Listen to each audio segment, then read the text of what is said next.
Hello, this is librarian Jennifer Bone. Today I'm going to show you how to find a research article for Dr. Kufskie's psychology course.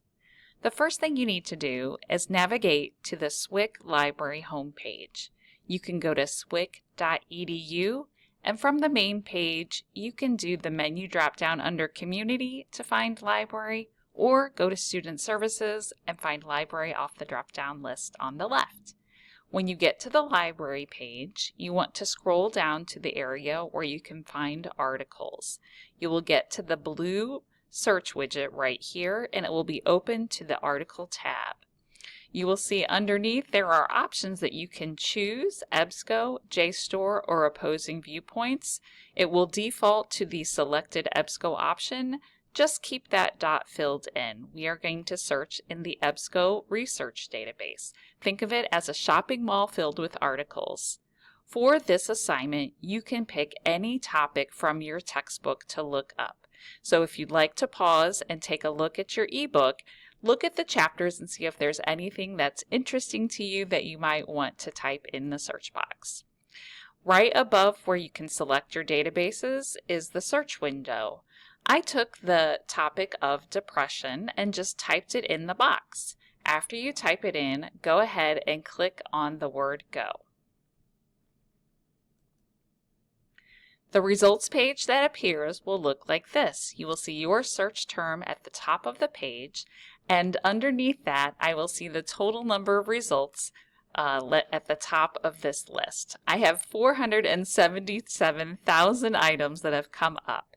Now you have to figure out which ones you need for the assignment.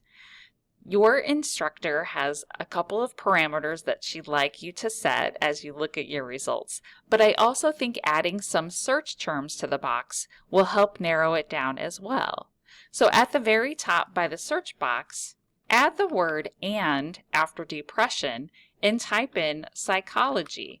You want to make sure that the depression articles also are related to psychology. I also found that a good trick is to add the word and the term methods. The research studies that your teacher wants you to find are looking for experiments that have been done or studies that have been done where there is a method section. So by putting in the word methods, it searches for that word in the research. I'm going to press enter and have that search run. After we complete that search, I've narrowed it down to 54,000 items. Next, I need to set 3 other parameters. Up at the top, I can see that I have some buttons that go right underneath the search box. The first button I'm going to check is going to be peer reviewed. That means I want peers in that field of psychology to have read the study and make sure that it is good, reliable information. So it's usually written by nerds and approved by other nerds. So those are their peers in the field. Check that button and you'll see that it kind of darkens and it has a little check mark in the yellow goldish circle. The next thing we want to check is the full text box. The entries that are on the page are going to have, some of them will have a link to a full text of an article, and some of them you will need to ask the librarian to get for you. It's probably easiest for this exercise for you just to check the full text button and have them available. The next setting that you need to check is this drop down that says all time. Dr. Kufskie doesn't want you to have any articles that are older than 10 years. So from this list, select past 10 years. That will be your time frame. As you look at your results list, now I've reduced down to 2,100. A lot of the articles that are in your results list that we can kind of scroll through and see, each of them are numbered, will work for the assignment that Dr. Kufskie wants you to use. But you need to actually analyze the article to make sure that it's a research study.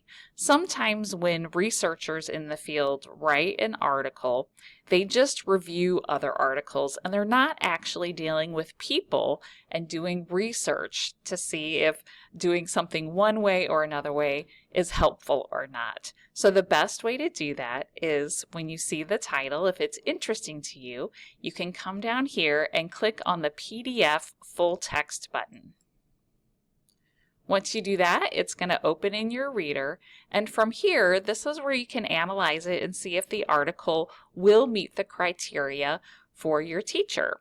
So you're looking for a research study where the researchers, and you'll see underneath the title, I have a list of researchers right here. The one thing I look at is I try to look at the location of the researchers. I can see directly underneath that they are listing where they are working. And I can see these researchers are in Iran. So I want to make sure that when I'm reading this article, when they talk about the study they did that included other people, I want to make sure that the people are also in the same location. If you will see in your study that the people are in Iran, the researchers, and that the people they're studying are in California, that means that they've imported some data and your teacher won't want you to use that study. So I'm going to look down here. I can see the summary is right here in the abstract, and I can see it is broken down into these different sections that she looks for. And when you do your assignment, you're going to need to take these little pieces apart and kind of define them. So these are good things to see right here. Also in the abstract, I can see that they're talking about 40 patients, and they're actually located in the same city as one of the researchers. So this is going to be a great study that she will like you to use because it's the researchers and the population all living together. Now, underneath the abstract, you'll see that the study is laid out in more detail, and you may need to define this for her. So I might want to come down here to the methods section and kind of look at these details as I complete my assignment, if that is required. Now, to take this with you and post it to Brightspace, you can go to the very top corner. You'll see all of these tools. You will want to select the download button. This will allow you to download this article. And then you see it will appear in your downloads area. If you're using Chrome, it'll pop down right here. But you'll also see that in your downloads folder that you will see here, you can see that it will have downloaded it in this way. If you want to save it in any particular way, you can rename the file just by saving it to one of the drives that might be on your computer. But as long as it's in your download folder, you can navigate back to the SWIC homepage. You can click on the Brightspace button, and you can log in as a student, find your class, and there will be a place for you to upload the file. You can just take it directly from your download folder and upload it to your course. So it's a very quick and easy way to do it. It's just knowing that you have to find the article. You need to make sure that the researchers are in the same city as the people that they're working with. You don't always see that on the front page. And then you want to make sure that you download it and then re-upload it to Brightspace. Now you can look at several articles. If I click my back button, I can look at a couple of articles here. This one says access options, and I can look at PDF or online full text.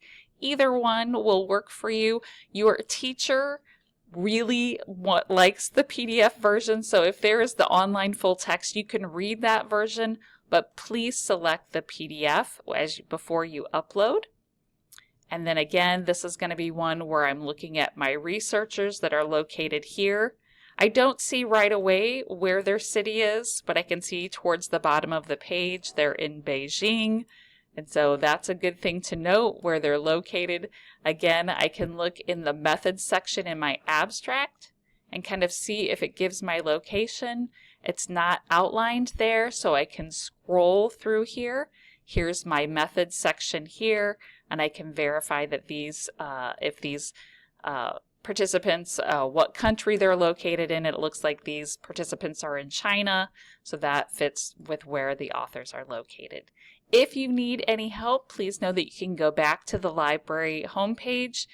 Right underneath the picture, there is a Contact Us button. please don't hesitate to reach out. My name is Jennifer Bone, but you can reach out to any of the librarians here on this page. You can reach out by phone or stop by the library, whatever campus is closest to you, or you can email us and we'll help you as well. Good luck with your research, and we hope to see you soon.